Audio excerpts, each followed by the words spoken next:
ನಮಸ್ತೆ ಚೇಳೂರು ನ್ಯೂಸ್ ಕನ್ನಡಕ್ಕೆ ಸ್ವಾಗತ. ಶಾಸಕರ ಅನುದಾನದಲ್ಲಿ ಕೊಳವೆಬಾವಿ ಕೃತಜ್ಞತೆ ಸಲ್ಲಿಸಿದ ಸ್ಥಳೀಯ ಮುಖಂಡರು.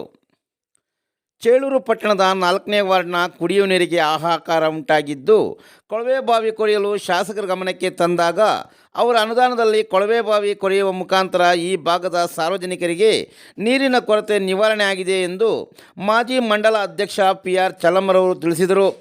ಪಟ್ಟಣದ 4ನೇ ವಾರ್ಡ್ನ ಹಲವು ತಿಂಗಳಿಂದ ನೀರಿನ ಸಮಸ್ಯೆ ಇದ್ದು, ಈ ಬಗ್ಗೆ ಬಾಗೇಪಲ್ಲಿ ಶಾಸಕ SN ಸುಬ್ಬಾರೆಡ್ಡಿ ಗಮನಕ್ಕೆ ತಂದಾಗ ತಕ್ಷಣವೇ ಸ್ಪಂದಿಸಿ ಅತಿ ಜರೂರಾಗಿ ಕೊಳವೆಬಾವಿ ಕೊರೆದಿದ್ದಾರೆ ಎಂದು ಗ್ರಾಮ ಪಂಚಾಯತಿ ಸದಸ್ಯ ಕಡ್ಡೀಲು ವೆಂಕಟರಮಣರವರು ತಿಳಿಸಿದರು. ಶಾಸಕರು ಕುಡಿಯುವ ನೀರಿಗೆ ಹಾಹಾಕಾರ ಆಗಬಾರದು ಎಂದು ಮನಗಂಡು ಕೊಳವೆಬಾವಿ ಕೊರೆಸಿದ ಶಾಸಕರಿಗೆ ಸ್ಥಳೀಯ ಮುಖಂಡರು ಮತ್ತು ನಾಗರಿಕರು ಕೃತಜ್ಞತೆ ಸಲ್ಲಿಸಿದ್ದಾರೆ. ಈ ಸಂದರ್ಭದಲ್ಲಿ PDO ವೆಂಕಟಾಚಲಪತಿ, ಮುಖಂಡರುಗಳಾದ JN ಜಾಲಾರಿ, ಮೆಕ್ಯಾನಿಕ್ ನಯಾಜ್, ಮಂಜುನಾಥ್, ಪ್ರೇಮ್ ಕುಮಾರ್, ರಾಜವಾಂಡ್ಲಪಲ್ಲಿ ವೆಂಕಟರಮಣ ಮತ್ತಿತರರು ಉಪಸ್ಥಿತರಿದ್ದರು.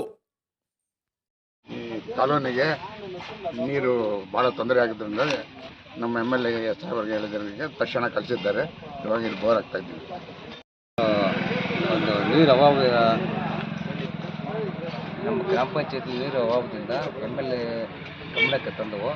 500 ಮನೆಗೆ ಅಲ್ಲಿ ನೀರು ತುಂಬ ಕಷ್ಟ ಆಗೋಗ್ಬಿಟ್ಟು ಅಂದಾಗ ಶಾಸಕರು ಮತ್ತು ನಮ್ಮ ಮುಖಂಡರು ಅವರು ಫೋನ್ ಮಾಡಿದ್ರು. ಇಮಿಡಿಯೇಟಾಗಿ ಬೋರ್ ಕಳಿಸಿದ್ದಾರೆ. ಅವರಿಗೂ ನಮ್ಮ ಎಲ್ಲರೂ ಪರವಾಗಿ ಕೂಡ ಅವರು ಕೃತಜ್ಞತೆಯನ್ನು ಹೇಳಿ ನನ್ನ ಭಾಷಣ ಮಾಡ್ತಾರೆ.